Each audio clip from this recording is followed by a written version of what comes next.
ऐ खालिक़े कुल आप अपनी हिकायत का गवाह तू, दुनिया के हर एक राज की साथ का गवाह तू। आदम को जो सजदा न किया हुक्म पे तेरे, इबलीस की बेदाम हिमाकत का गवाह तू। ईसारे खलीली में तेरा हुक्म आया था, इकरारे ज़बीही की इताअत का गवाह तू।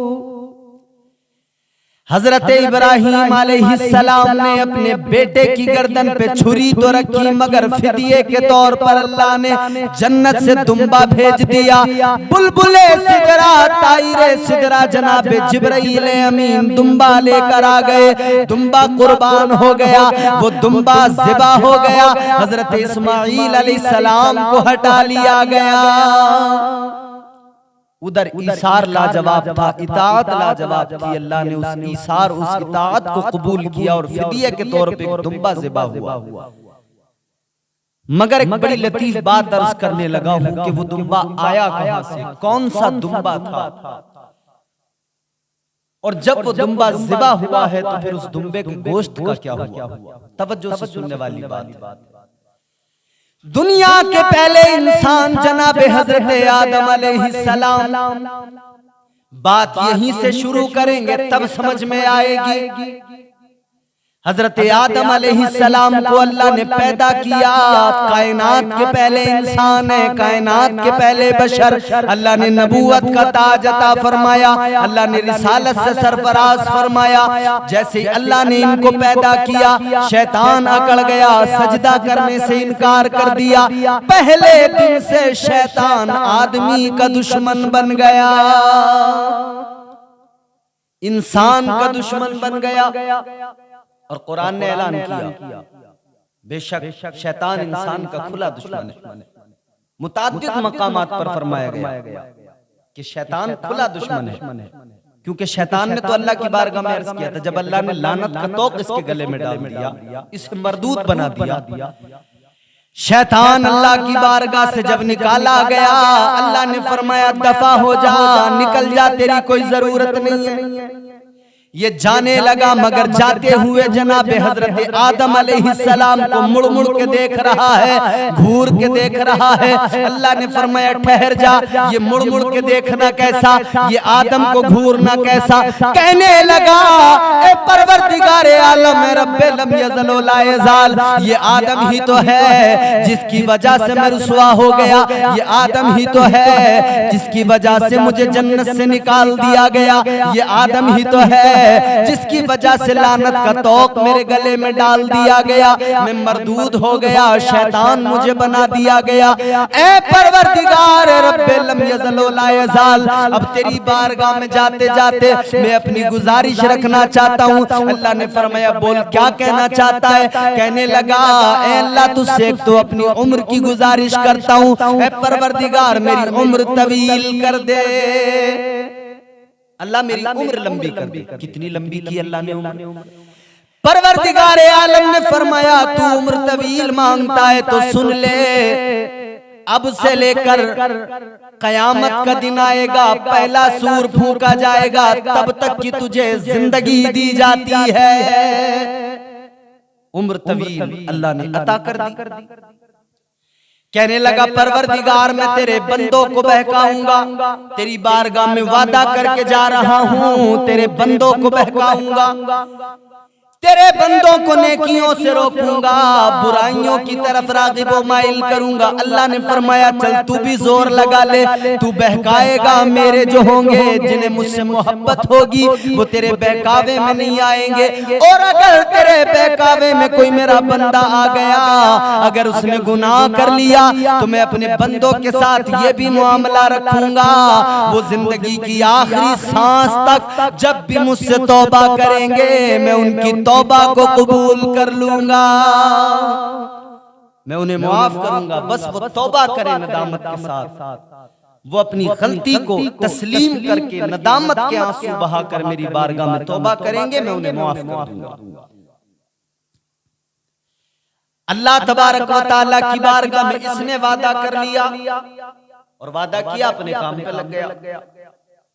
शैतान ने जो वादा किया ना अल्लाह के हुजूर, वो अपने काम पे शैतानियत पे लग गया। मगर इंसान को जो अल्लाह ने मकसद हयात दिया, मकसद जिंदगी दिया, इंसान उससे दूर हो गया। अल्लाह तबारक व तआला ने कुरान मजीद में फरमाया, वमा खलक़तुल जिन्ना वल इंसा इल्ला लियअबुदून। अल्लाह का कुरान कहता है, रब्बे तबारक व तआला का फरमान है, बेशक हमने इंसान को, जिन्नात को अपनी इबादत के लिए पैदा किया है। इंसान को जो रास्ता अल्लाह ने दिया था, इंसान उससे भटक गया। अलगरज मैं अपने मौजू की तरफ आपको लाता हूं। तो शैतान लग गया बहकाने पे, ये करता रहा।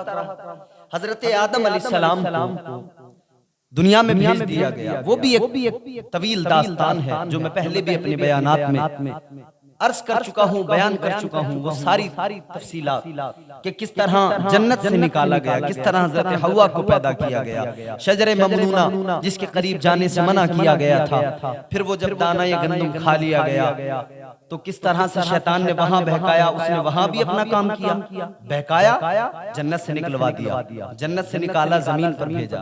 फिर यहाँ अल्लाह ने तौबा कबूल की, गलती माफ की। फिर उसके बाद में परवरदिगार ने फरमाया, अब यही जमीन पे रहो और यहीं जमीन पे रहकर खाओ पियो और यहीं जमीन पे रहकर खेती करो, यहीं जमीन पे रह के इंसानियत को फरोग मिलेगा। इंसानियत का सिलसिला शुरू हुआ। हजरत हव्वा के बतन से एक मर्तबा में 2 बच्चे पैदा होते थे, एक बेटा एक बेटी। एक मर्तबा में 2 बच्चे, एक बेटा पैदा होता, दूसरी बेटी पैदा होती थी। एक मर्तबा में ये सिलसिला था, ये सिलसिला इस तरह से चलता था। इस मर्तबा जो बेटा बेटी पैदा हुए, अगली मर्तबा फिर बेटा बेटी पैदा हुए तो इधर वाली बेटी उधर वाला बेटा, इन दोनों का निकाह, और उधर वाली बेटी इधर वाला बेटा, इन दोनों का निकाह होता था। इस तरह से सिलसिला इंसानियत का आगे बढ़ा। मगर हजरत आदम अलैहिस्सलाम के बेटों में हाबील और काबिल का नाम आपने सुना होगा। जनाबे हाबील पारसा थे, मुत्तकी थे। काबिल जो था, जो उसके साथ पैदा हुई थी जनाबे अकलीमा, वो खूबसूरत थी, तो वो उनसे निकाह करना चाहता था, उनसे शादी करना चाहता था। लेकिन जो उसूल था हजरत आदम की शरीयत में वो ये था कि इधर वाला बेटा उधर वाली बेटी, तो इसके साथ पैदा हुई अकलीमा, तो इस बुनियाद पर निकाह नहीं हो सकता था। मगर इसने कहा मैं तो इनसे करूंगा। हजरत आदम अलैहिस्सलाम ने कहा ऐसा नहीं हो सकता। जब ये बात इख्तिलाफ बढ़ा और ये तूल पकड़ा इसने, तो फिर हजरत आदम अलैहिस्सलाम ने फरमाया कुर्बानी, ये है पहली कुर्बानी, दुनिया की पहली कुर्बानी ये है। हजरत आदम अलैहिस्सलाम ने दोनों बेटों से फरमाया, इधर हाबील है उधर काबिल है, फरमाया कुर्बानी पेश करो। जिसकी कुर्बानी अल्लाह ने कबूल कर ली वही अकलीमा से शादी करेगा। अब कुर्बानी में क्या हुआ, जनाब हाबील एक बड़ा खूबसूरत, बहुत ही उम्दा, बहुत ही नफीस दुम्बा लेकर आए। बाज मुफस्सिरीन ने दुम्बा बयान किया, बाज ने बकरी, अलग अलग रिवायात हैं, लेकिन दुम्बे पर ज्यादा मुफस्सिरीन इकराम के कौल हैं और यही ज्यादा मशहूर है। खूबसूरत दुम्बा लेकर आए कुर्बानी के लिए। और काबिल ने क्या किया, बालियां लेकर आया, सड़ी हुई बालियां जिनमें दाने तो थे मगर सड़े हुए थे। वो सड़ी हुई बालियां लेकर आ गया। वो गेहूं, वो अनाज, वो सड़ी बालियां लाकर रख दी, उसने अपना ढेर लगा दिया। इधर इन्होंने दुम्बा लाकर रख दिया।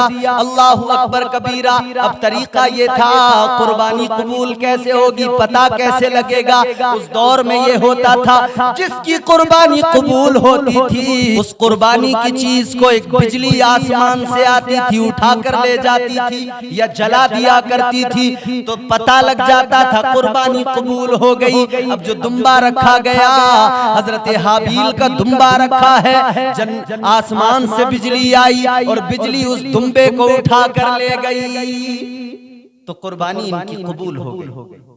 बहरहाल इसके आगे ये फिर एक मौजू है और पूरी तवालत है इसमें कि फिर एक दूसरे के अंदर जब इख्तिलाफ थे वो खत्म नहीं हुए, तो फिर हाबील को काबिल ने कत्ल कर दिया।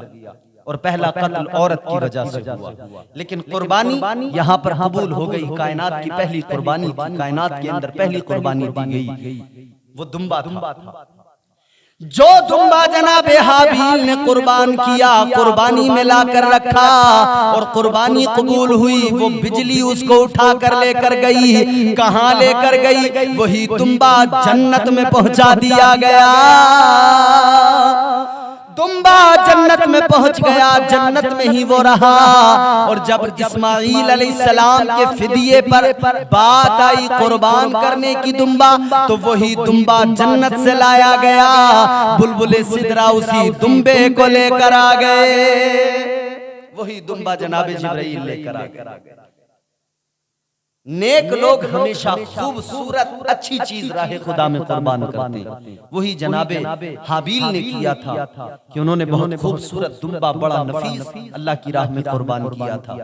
तो उसकी कबूलियत किस आला मेयार की कबूलियत है कि उसको जन्नत में रखा गया। जन्नत से वही दुम्बा आ गया। बाज लोग कहते हैं कि जी जन्नत से कैसे आ गया? जन्नत कोई दुम्बों के रहने की जगह है। जिनकी अकल मारी जाए वो ऐसी बातें करते हैं, अकल के मारे। खुदा जब दीन लेता है तो अकलें छीन लेता है। कहने लगे बाज लोग ऐसे भी पैदा हुए कि दुनिया के अंदर ये सारी चीजें हैं, तो क्या जन्नत कोई दुम्बों की जगह है? लेकिन इन्हें पता नहीं है जब खुलूस के साथ जनाबे हाबील ने दुम्बे की कुर्बानी दी तो उसकी कबूलियत का मेयार ये था कि अल्लाह ने उसे जन्नत में रखा। वो जन्नत में रहा और फिर जनाबे इब्राहीम अलैहिस्सलाम जब बेटे को कुर्बान कर रहे हैं तो जनाबे इस्माईल के फिदिये के तौर पर वही दुम्बा लाया गया, उसी को लाकर रख दिया गया। वही दुम्बा ज़िबा हुआ, उसी दुम्बे को ज़िबा कर दिया गया। ये कुर्बानी है मेरे अज़ीज़ों। आज हम लोग क्या करते हैं? कुर्बानी में सस्ता जानवर मिल जाए, कमजोर भले क्यों ना हो, उसकी पसलियां क्यों ना नजर आती हैं, बाज लोग ऐसे जानवर लाते हैं कि बस सस्ते मिल जाएं और लोगों को पता लग जाए हमने कुर्बानी की है और गोश्त खाने को मिल जाए। अल्लाह ने दिया है तो मेरे भाई वो जानवर अल्लाह की राह में कुर्बान करो, राह खुदा में अल्लाह के नाम पर वो जानवर कुर्बान करो जो बहुत ज्यादा नफीस हो, बहुत प्यारा हो, खूबसूरत हो। अपनी अजीज चीज कुर्बान किया करो।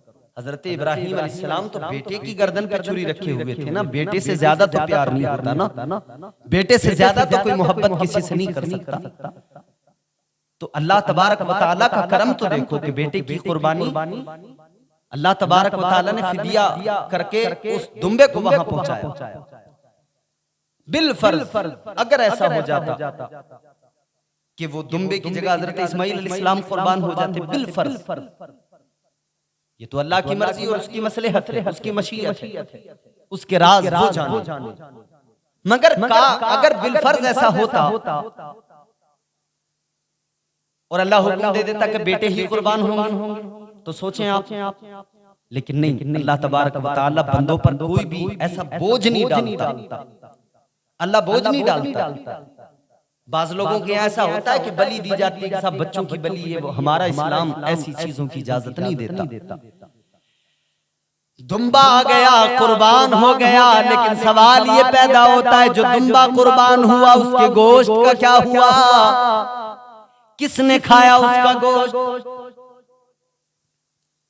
तो दो रिवायत है। एक रिवायत ये कि हजरत इब्राहीम अलैहिस्सलाम उसका सर लेकर चले गए और जो उसका गोश्त था उस गोश्त को जंगल के दरिंदों ने, जंगल के जानवरों ने खा लिया। और दूसरी रिवायत ये कि जो उसका गोश्त था आसमान से फिर कोई बिजली आई और उसको लेकर चली गई। ये दो चीजें हैं। तो जो दुम्बा कुर्बान हुआ उसका सर हजरत इब्राहीम अलैहिस्सलाम लेकर, बाकी उसका गोश्त एक रिवायत के मुताबिक जंगल के जानवरों ने खा लिया, चरिंदों परिंदों ने खा लिया। और दूसरी रिवायत के मुताबिक वही जो सिस्टम था, बिजली आती थी आसमान से ले जाती थी, इसी तरह से उसको ले गए। लेकिन बात काबिल गौर ये है कि जज्बे ईसार ऐसा कहाँ मिलता है? ये जज्बा इसार था, अल्लाह को ये अदा इतनी पसंद आई, अल्लाह ने क़यामत तक के लिए मुसलमानों पर, मोमिनों पर कुर्बानी को वाजिब कर दिया। जो साहिब इस्तिताअत हैं उन पर कुर्बानी वाजिब कर दी। लोग राह फरार इख्तियार करना चाहें, बचना चाहे कुर्बानी से, साहिब इस्तिताअत होकर अगर बचने की कोशिश करे तो गुनाहगार होंगे यकीनन, इसमें कोई गुंजाइश नहीं है। कुर्बानी जिस पर वाजिब है उसको कुर्बानी करना जरूरी है। अब कुर्बानी के ताल्लुक से मैं एक चीज और अर्ज कर दूं आपकी खिदमत में। हमारे यहाँ होता क्या है कि एक चैन बनाते हैं, पहले अब्बा के नाम से कुर्बानी हो गई, अब अम्मी के नाम से हो गई, अब बड़े भाई के नाम से, अगले साल छोटे भाई के नाम से, फिर उसके अगले साल उसकी बीवी के नाम से, फिर उसके अगले साल दूसरे भाई की बीवी के नाम से। कहते हैं जी सबका नंबर से करते चले आ रहे हैं। ऐसे नहीं होती। जिस पर कुर्बानी वाजिब है उसे हर साल कुर्बानी करनी पड़ेगी। जिस साल भी वाजिब होगी उस साल करनी होगी। अगर इस साल वाजिब नहीं है ना करे, अगले साल वाजिब हो गई करनी पड़ेगी। अगर साहिब इस्तिताअत है, वक्ती तौर पे उसके पास में पैसे नहीं है, कहता है जी कहां से करूं, अभी तो पैसे नहीं है हाथ में, लेकिन साहिब इस्तिताअत तो है, तो फरमाया गया कर्ज लेकर कोई चीज बेच कर लेकिन वाजिब है तो करनी पड़ेगी। राह फरार कोई नहीं है, बचने की सूरत कोई नहीं। और ये तरीका नहीं कि अब्बा के नाम से हो गई, अम्मा के नाम से हो गई, अब भाई के नाम से, अब उसके नाम से, नहीं। जब जिस पर कुर्बानी वाजिब होगी तब उसको कुर्बानी करनी पड़ेगी। हमारे खवातीन बहुत सारा सोना जेवरात अपने पास रखती है, उसकी मालिक होती हैं, उन पर कुर्बानी वाजिब होती है, मगर वो कुर्बानी नहीं करती, कहती घर के बड़े ने कर तो बस हो गई। जो साहिब इस्तिताअत है, जेवरात रखे हुए हो, उसकी मालिक हो, कोई अगर किसी की मजाल एक अंगूठी भी ले ले, अगर ले तो फिर तूफान आ जाएगा, अजीब हंगामा बपा हो जाएगा। तो जब उसकी मालिक बनी बैठी हो तो फिर कुर्बानी वाजिब है, कुर्बानी करो। कुर्बानी से बचने की सूरतें ना निकालो, और कुर्बानी का जानवर खूबसूरत अच्छा प्यारा लेकर आओ। उसमें मसले मत पूछते रहो कि इसका कान कटा हुआ है तो हो जाएगी कि नहीं, इतना है कटा हुआ, इतना नहीं है, इतना गुंजाइशें तो शरीयत ने रखी है, मसाइल तो हैं कि किन किन सूरतों में हो सकती है। इंशाअल्लाह किसी मौके पर बयान करेंगे हम कि किन किन जानवरों की किन किन सूरतों में कुर्बानी हो सकती है। वो सब हैं, उलमा से जाकर मिलिए, वो बताएंगे। लेकिन फर्स्ट प्रायोरिटी किसको देनी है कि खूबसूरत नफीस जानवर, उम्दा किस्म का जानवर राह खुदा में कुर्बान करें, रब के नाम पर कुर्बान करें।